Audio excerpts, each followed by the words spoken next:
नमस्कार, जय हिंद, जय भारत दोस्तों। स्वागत है आप सबका एक बार फिर से आपके अपने चैनल स्काई स्पीक्स पर। तो दोस्तों, अक्टूबर का महीना आरंभ होने वाला है और ये महीना खास है, विशेष है। सबसे पहले तो आप सभी को दीपावली की बहुत बहुत शुभकामनाएं, ढेर सारी हार्दिक बधाई। इस महीने दीपावली ही नहीं बल्कि अन्य और भी कई सारे त्यौहार आने वाले हैं। सबसे पहले 3 अक्टूबर को दुर्गा अष्टमी होगी, 5 अक्टूबर दशहरा यानी विजयादशमी, 13 अक्टूबर को करवा चौथ, 23 अक्टूबर को धनतेरस, 24 अक्टूबर की दीपावली। और दीपावली पर जो विशेष शुभ समय होगा पूजा के लिए, लुधियाना व आसपास के नगरों के लिए शाम 5:43 से शाम 7:20 तक रहेगा। अन्य नगरों के लिए आप अपने एरिया का लोकल पंचांग चेक कर सकते हैं। 26 अक्टूबर को अन्नकूट यानी गोवर्धन पूजा होगी।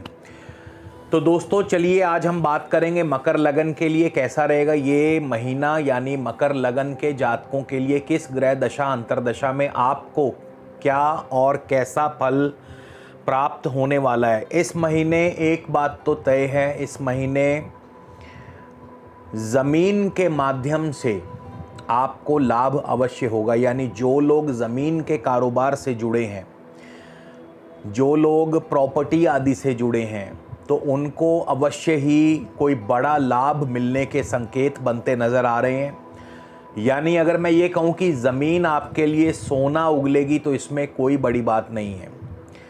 तो चलिए शुरुआत करते हैं। सबसे पहले और आगे बढ़ने से पहले ये भी बता देना चाहूँगा कि यदि आप मुझसे किसी भी प्रकार का निजी ज्योतिषीय परामर्श लेना चाहते हैं तो स्क्रीन पर या वीडियो के डिस्क्रिप्शन में आपको मेरी कॉन्टैक्ट डिटेल्स मिल जाएंगी, आप मुझसे संपर्क कर सकते हैं। मगर परामर्श लेने पर शुल्क लागू रहेंगे, इस बात का ध्यान रखिए। तो चलिए सबसे पहले जानते हैं ग्रहों की चाल। शनि आपके लगन में है, शनि वक्री हैं। 23 अक्टूबर को शनि मार्गी होंगे। शनि अपनी राशि मकर में ही है। इसी तरह बृहस्पति तृतीय भाव में है, अपनी राशि में है, वक्री हैं मीन राशि में। राहु चौथे भाव में है, मेष राशि में। मंगल आपके पंचम भाव वृषभ राशि। 16 अक्टूबर को मंगल छठे भाव में मिथुन राशि में चले जाएंगे। सूर्य बुध शुक्र आपके नवम भाव में है। बुध यहाँ उच्च के हैं और शुक्र यहाँ नीच के हैं, मगर बुध के प्रभाव से शुक्र का नीच भंग हो जाता है। सूर्य 17 अक्टूबर को तुला राशि दशम भाव यानी अपनी नीच राशि में प्रवेश करेंगे, केतु के साथ युति योग बनाएंगे।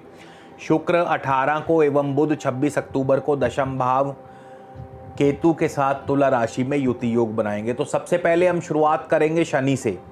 यानी जिनको भी मकर लगन में शनि की दशा अंतरदशा चल रही है, तो शनि देव आपको कैसा और क्या फल देने वाले हैं। शनि की स्थिति में कोई बहुत ज़्यादा अंतर नहीं आया है। शनि लगभग जहाँ तक मुझे याद है शायद फरवरी के महीने में ही धनिष्ठा नक्षत्र में आ चुके थे।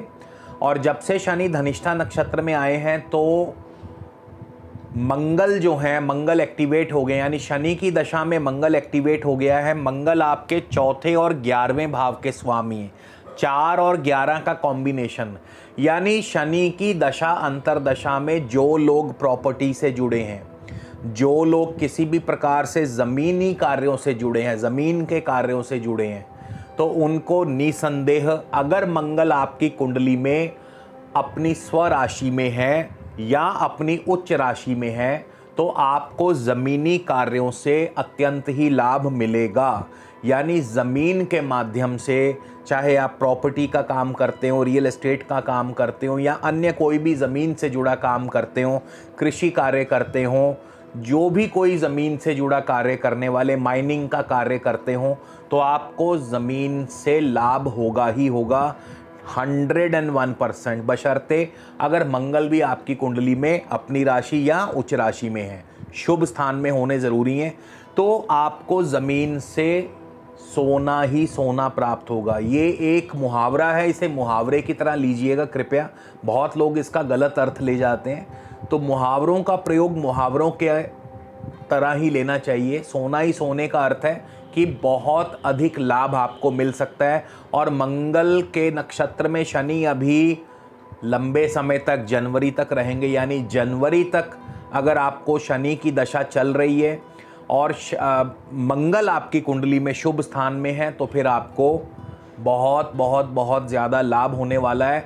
आपको नई भूमि, नए भवन सुख की प्राप्ति हो सकती है, नए वाहन सुख की प्राप्ति हो सकती है। पढ़ाई में आपका, यदि आप विद्यार्थी हैं तो पढ़ाई में आपका प्रदर्शन बहुत बढ़िया रहेगा। मतलब हर प्रकार से आपको कार्यों में सफलता, लाभ और ख़ास करके ज़मीनी कार्यों से सफलता और लाभ मिलने वाला है। तो ये बहुत बहुत आपके लिए शुभ रहने वाला है। इसी तरह गुरु की बात कर लें, अब गुरु वक्री हैं और गुरु शनि के नक्षत्र में, शनि भी वक्री हैं।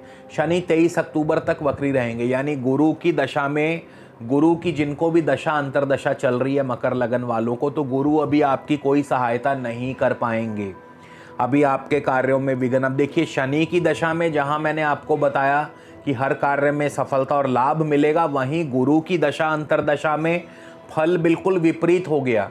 तो दशा अंतरदशा मत भूला करें, हमेशा दशा अंतरदशा याद रखें आपको कौन सी महादशा, अंतरदशा या प्रत्यंतर दशा चल रही है, और इन तीनों का ही मिक्स फल आपको मिलता है, मिक्स रिजल्ट्स आपको मिलते हैं। तो बृहस्पति की अगर आपको दशा अंतरदशा चल रही है तो गुरु वक्री हैं, गुरु शनि के नक्षत्र में, शनि भी वक्री हैं, यानी अभी आपकी व्यर्थ की भागदौड़ चलती रहेगी, कार्यों में रुकावट, विघ्न और बाधाएं। यदि कोई आपका स्थान परिवर्तन होने वाला है तो वो रुका रहेगा, विदेश जाना है वो रुका रहेगा, अभी कोई आपका कार्य जो है वो सिरे नहीं चढ़ेगा। 23 अक्टूबर के बाद जब शनि मार्गी हो जाएंगे तब जाकर के आपके कार्य धीरे धीरे बनने शुरू होंगे। राहु की दशा अंतरदशा कैसा फल देगी? राहु की दशा अंतरदशा यकीन मानिए बहुत ही बढ़िया फल देने वाली है। क्यों? क्योंकि राहु भी तो मंगल की ही राशि में है ना, और शुक्र के नक्षत्र में है। शुक्र कौन है? दशमेश और पंचमेश। तो जिनको भी मकर लगन वालों को राहु की दशा अंतरदशा चल रही है तो आपके लिए वो सभी फल आपको प्राप्त होंगे जो मैंने शनि के अंतर्गत आपको बतलाए हैं। यानी राहु शनि वाला ही फल देंगे। क्यों? क्योंकि शनि भी मंगल के नक्षत्र में और राहु तो मंगल की राशि में। तो यानी जमीन जायदाद के कार्यों से आपको लाभ होगा, पढ़ाई में प्रदर्शन बढ़िया रहेगा, नई भूमि, नए भवन, नए वाहन सुख की प्राप्ति। कहने का तात्पर्य ये है कि जिनको भी शनि या राहु की दशा अंतरदशा चल रही है तो ये साल जब तक शनि मंगल के नक्षत्र में और राहु मंगल की राशि में रहेंगे, प्रॉपर्टी बनने का योग तो बहुत ही तगड़ा है आपका, या प्रॉपर्टी से धन कमाने का योग बहुत बहुत बहुत ही ज़्यादा स्ट्रॉन्ग है। तो शुक्र के नक्षत्र में शुक्र भी पंचमेश हैं, दशमेश हैं। तो जो लोग, अब देखिए पंचम भाव क्या है? कला, आर्ट, सौंदर्य और सिनेमा, एक्टिंग, इन सभी क्षेत्रों से जुड़ा। और पंचमेश कौन है? यहाँ पे शुक्र हैं, और शुक्र तो वैसे ही कला के कारक हैं। तो शुक्र के माध्यम से जो लोग जुड़े हैं कला से, आर्ट से, साहित्य से, सिनेमा से, एक्टिंग से, उनको लाभ होगा। खेल कूद से, पंचम भाव स्पोर्ट्स का भी है, और दशम भाव किसका है? प्रोफेशन का।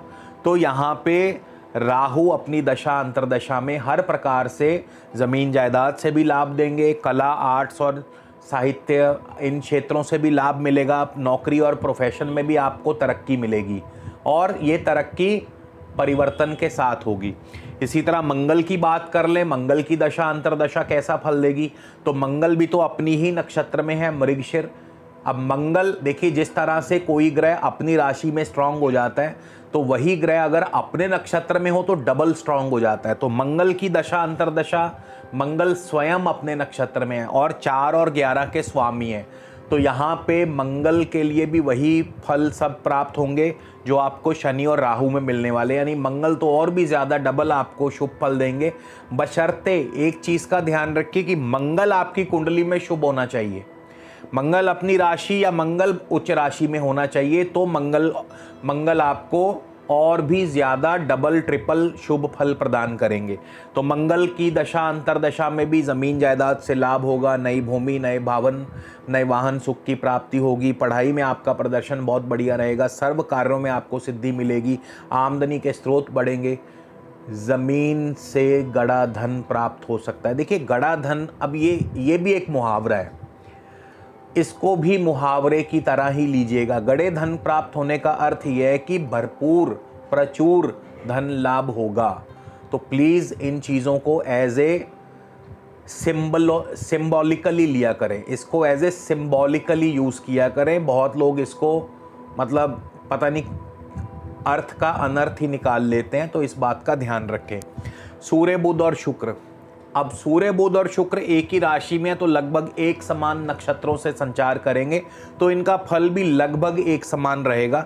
पहले सूर्य की बात करते हैं। सूर्य चंद्रमा के नक्षत्र में होंगे, घर में मांगलिक कार्य संपन्न होंगे, व्यापार की वृद्धि होगी और वैवाहिक सुख की प्राप्ति, दाम्पत्य जीवन बढ़िया। सूर्य भी 10 अक्टूबर को मंगल के नक्षत्र में चले जाएंगे, तो वही सब फल प्रदान करेंगे जो मंगल आपको देने वाले हैं। फिर 24 को सूर्य राहु के नक्षत्र में होंगे, स्वाति नक्षत्र, और वही सब फल देंगे जो राहु आपको देने वाले, जिसके बारे में ऑलरेडी मैं आपको बता चुका हूँ। ठीक इसी तरह बुध की दशा अंतरदशा, बुध 1 अक्टूबर को सूर्य के नक्षत्र में होंगे। सूर्य कौन है? अष्टमेश हैं, तो कार्यों में विघ्न पैदा करेंगे। यहाँ पे शुरुआत बुध की जो शुरुआत होगी दशा अंतरदशा की, तो बुध कार्यों में विघ्न और रुकावट पैदा करेंगे। स्वास्थ्य का ध्यान रखें। धन हानि, स्वास्थ्य हानि, चोट, दुर्घटना, दंड, जुर्माना, ये सभी आपको बुध की दशा अंतरदशा में मिल सकता है। लेकिन घबराने की बात नहीं। 14 अक्टूबर को बुध चले जाएंगे चंद्रमा के नक्षत्र में, कारोबार में वृद्धि होगी, कारोबार बढ़ेगा। हालांकि विरोधी पक्ष आपको परेशान करेगा, घर में मांगलिक कार्य संपन्न होंगे। 22 अक्टूबर को बुध भी चले जाएंगे मंगल के नक्षत्र में, तो वही सब फल प्रदान करेंगे जो आपको मंगल या राहु या शनि देने वाले हैं। तो बुध की दशा अंतरदशा भी सेकेंड हाफ के बाद बहुत ही बढ़िया होने वाली है। इसी तरह शुक्र की दशा अंतरदशा, शुक्र भी 2 अक्टूबर को हस्त नक्षत्र में होंगे, चंद्रमा का नक्षत्र है। चंद्रमा सप्तमेश हैं, सप्तम भाव के स्वामी हैं, दाम्पत्य सुख बढ़ेगा। इसके अलावा घर में मांगलिक कार्य या वैवाहिक कार्य संपन्न होंगे, व्यापार की वृद्धि होगी, लेकिन शत्रु पक्ष भी परेशानी देता रहेगा। 13 अक्टूबर को शुक्र चले जाएंगे चित्रा में और 24 को स्वाति में, तो यहाँ पे शुक्र भी मंगल और राहु के नक्षत्र में आ जाएंगे, तो वही सब फल देने वाले हैं जो मंगल और राहु के अंतर्गत मैं आपको बता चुका हूँ। अब हम बात करेंगे केतु की दशा अंतरदशा की। केतु आपको कैसा और क्या फल देने वाले हैं। तो केतु आपके दशम भाव में है, शुक्र की राशि में है।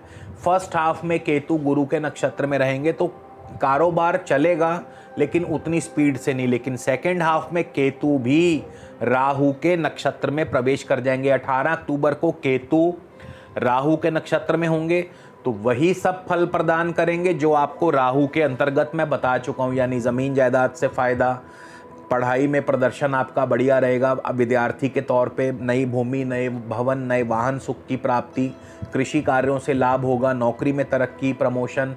इसके अलावा कला, आर्ट्स, कल्चर, सिनेमा, एक्टिंग, इन क्षेत्रों से आपको लाभ होगा।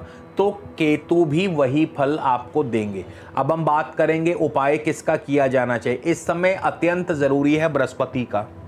बृहस्पति स्वयं वक्री हैं, बृहस्पति शनि के नक्षत्र में, शनि भी वक्री हैं 23 अक्टूबर तक। लगभग पूरा ही महीना लेके चलिए कि 23 अक्टूबर के बाद भी शनि जब मार्गी होंगे तो एकदम से रिजल्ट नहीं आएगा, क्योंकि शनि बहुत शनाई चलते हैं।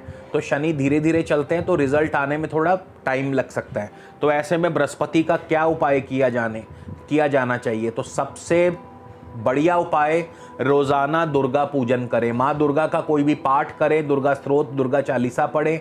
इससे आपके बृहस्पति के हर प्रकार के अशुभ फल नष्ट होंगे और शुभ फलों में वृद्धि होगी। इसी के साथ विदा लेता हूँ, अगले वीडियो में फिर मुलाकात होगी। नमस्कार, जय हिंद, जय भारत।